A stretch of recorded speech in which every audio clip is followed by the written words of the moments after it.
Thank you very much, Mr. President. Ladies and gentlemen, good evening. Assalamu alaikum. Lovely to see you all here tonight. We are having a very entertaining night, are we not, with some very interesting things being said from the other side of the house tonight. Let me begin by saying, as a Muslim, as a representative of Islam, I would consider myself an ambassador for Islam, a believer in Islam, a follower of Islam and its Prophet. So, in that capacity, let me begin by apologizing to Anne-Marie for the Bali bombings. I apologize for the role of my religion and me and my people, for the killing of Theo van Gogh, for 7/7. Yes, that was all of us. That was Islam, that was Muslims, that was the Quran. I mean, astonishing claims to make in the very first speech tonight, on a day like today, where the Conservative Prime Minister of the United Kingdom is having to come out and point out that these kind of views are anathema. And I believe you're trying to stand for the Labour Party to become an MP in Brighton. If you do, and you make these comments, I'm guessing you'll have the whip withdrawn from you, but then again, UKIP's on the rise, they'll take you, the BNP, they might have something to say about your views. This is what Mehdi Hassan always does. By the way, just on a factual point, since we heard a lot about the second speaker, about how backward we Muslims all are, on a factual point, you said that Islam was born in Saudi Arabia. Islam was born in 610 AD. Saudi Arabia was born in 1932 AD. So you were only 1,322 years off. Not bad? Not bad start there. Talking of maths, by the way, a man named al-Khwarizmi was one of the greatest mathematicians of all time, a Muslim, worked in the golden age of Islam. He's the guy who came up with not just algebra, but algorithms. Without algorithms, you wouldn't have laptops. Without laptops, Daniel Johnson tonight wouldn't have been able to print out his speech in which he came to berate us Muslims for holding back the advance and intellectual achievements of the West, which all happened without any contribution from anyone else other than the Judeo-Christian people of Europe. In fact, Daniel David Levering, the author of the Pulitzer Prize-winning historian and author of The Golden Crucible, points out that there would be no Renaissance, there would be no Reformation in Europe without the role played by Ibn Sina and Ibn Rushd and some of the great Muslim theologians, philosophers, scientists in bringing Greek texts to Europe. As for this being our university, I will leave that to the imagination as to who is our and who is there. I studied here too. An astonishing set of speeches so far making this case tonight. A mixture of just cherry-picked quotes, facts and figures, self-serving, selective, a farrago of distortions, misrepresentations, misinterpretations, misquotations. Daniel talked about my article in the New Statesman, which got me a lot of flack, where I talked about the anti-Semitism that is prevalent in some parts of the Muslim community, which indeed it is. Of course, I didn't say in that piece that it was caused by the religion of Islam. In fact, modern anti-Semitism in the Middle East was imported from, finish the sentence, Judeo-Christian Europe, where I believe some certainly bad things happened to the Jewish people. In fact, Tom Friedman, Jewish-American columnist in the New York Times, told me in this very chamber last week that he believed, had Muslims been running Europe in the 1940s, 6 million extra Jews would still be alive today. So I'm not going to take lessons in anti-Semitism from someone who's here to defend the Judeo-Christian values of a continent that murdered 6 million Jews. Moving swiftly on. Yes. Absolutely. Well, I'm about to make that point. No, I'm about to make that point. You're right. I agree with you. I agree with you 110%. That is my point. I don't think Europe is evil or bad. I'm a very proud European. I don't want to judge Europe on that basis, but if we're going to play this gutter game where we pull out the Bali bombing and we pull out examples of anti-Semitism in the Islamic community, then of course I'm going to come back and say, well, hold on. I mean, look, let's be very clear. Daniel here was a last-minute replacement for Douglas Murray, who had to pull out. And Douglas and I have a well-documented differences, but to be fair to Douglas, as to be fair to Anne-Marie and to Peter, atheists.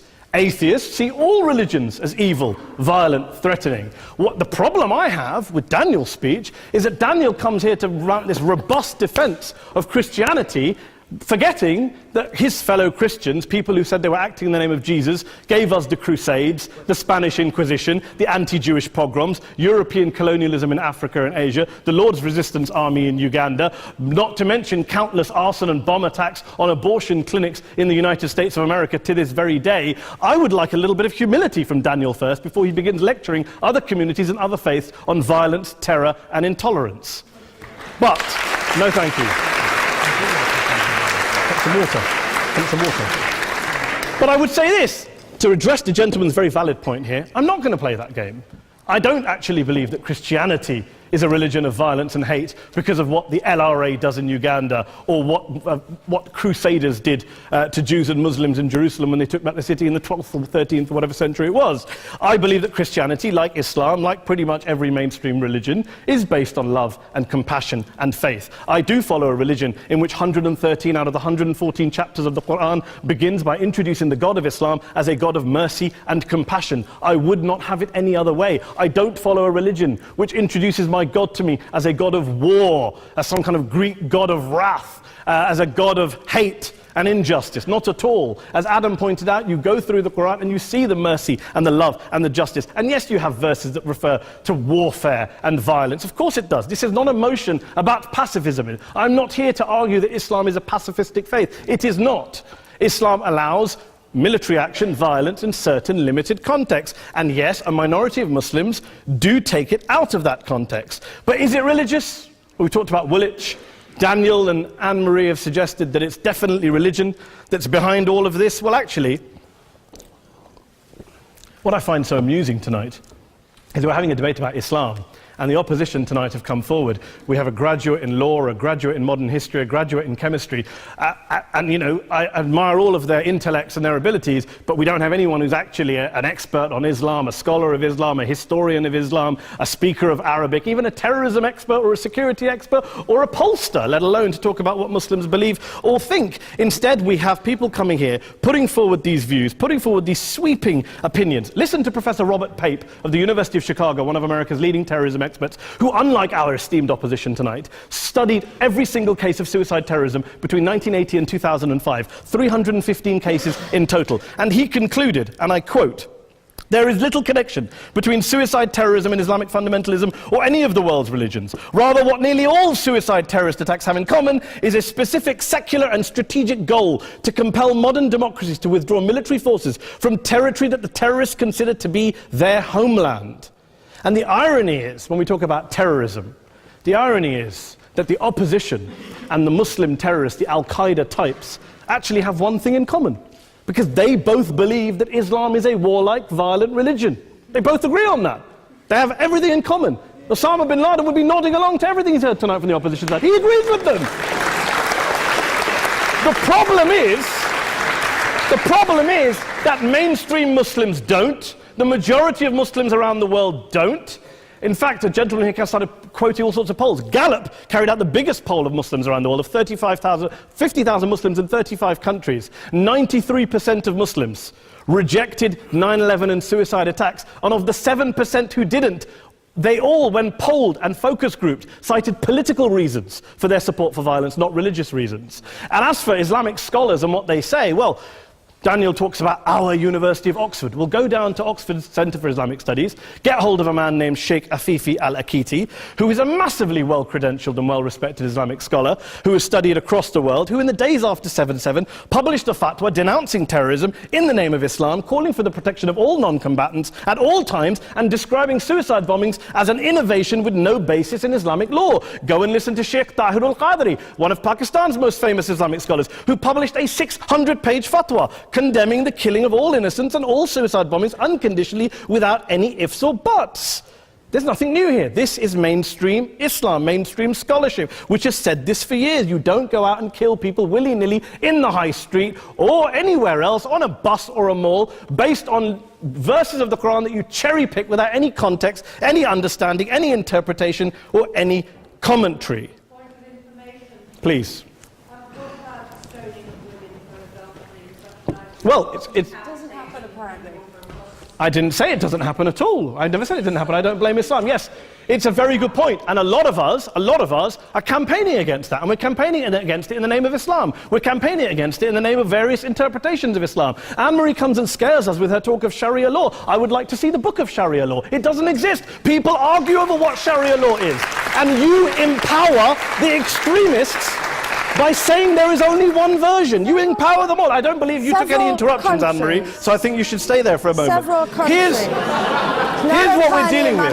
Here's what we're dealing with. I took your point. Here we are dealing with a 1400-year-old global religion followed by 1.6 billion people in every corner of the world, a quarter of humanity, of all backgrounds, cultures, ethnicities. And yet the opposition tonight wants to generalize, stereotype, smear in order to desperately win this debate. And here's my question, if we're going to generalize and smear. If, okay, people say yesterday's bombers, and we've got to be careful, there's a trial going on, were yesterday's attackers, motivated by Islam? Big debate. I don't believe they were. Let's say they were. Let's say Faisal Shahzad, the Times Square bomber, was motivated by Islam. Let's assume, for sake of argument, that Richard Reeves, the shoe bomber, was motivated by Islam. If Islam is responsible for these killings, if Islam is what is motivating these people, and Islam is therefore not a religion of peace, a religion of war, then ask yourself this question: why aren't the rest of us doing it? Why is it such a tiny minority of Muslims are interpreting their religion in the way that the opposition claim they are? Let's assume there are 16,000 suicide bombers in the world. There aren't. Let's assume there are for the sake of argument. That's 0.001% of the Muslim population globally. What about the other 99.99% of Muslims who the opposition tonight either ignore or smear? The reality is that the rest of us aren't blowing ourselves up tonight. The reality is that the opposition came here tonight not worried about the fact that me and Adam might pull open our jackets and blow ourselves up tonight because we're followers of a warlike warrior religion which wants to take over Europe and Daniel's university. The issue is this. The issue is this. Unless the opposition can tell us tonight, and Peter Atkins is here, one of our great atheist intellectuals, can tell us tonight, can answer this question tonight: why don't the vast majority of Muslims around the world behave as violently and aggressively as a tiny minority of politically motivated extremists? Then they might as well give up and stop pretending they have anything relevant to say about Islam or Muslims as a whole. Ladies and gentlemen, let me just say this to you. Think about what the opposite of this motion is. If you vote no tonight, think about what you're saying the opposite of this motion is. That Islam isn't a religion of peace, it's a religion of war, of violence, of terror, of aggression. That the people who follow Islam, me, my wife, my retired parents, my 6-year-old child, that 1.8 million of your fellow British residents and citizens, that 1.6 billion people across the world, your fellow human beings, are all followers, promoters, believers in a religion of violence. Do you really think that? Do you really believe that to be the case? They say that in the Oxford Union, the most famous debate was in 1933 when Adolf Hitler looked out for the result of the King and Country motion, where they voted against fighting for King and Country, and Hitler was listening out for the result. Well, tonight, 80 years on, there are two groups of people around the world who I would argue are waiting for the result of tonight's vote. There are the millions of peaceful, non-violent, law-abiding Muslims both in the UK, Europe, Asia, Africa and beyond, who see Islam as the source of their identity, as a source of spiritual fulfillment, of hope, of solace.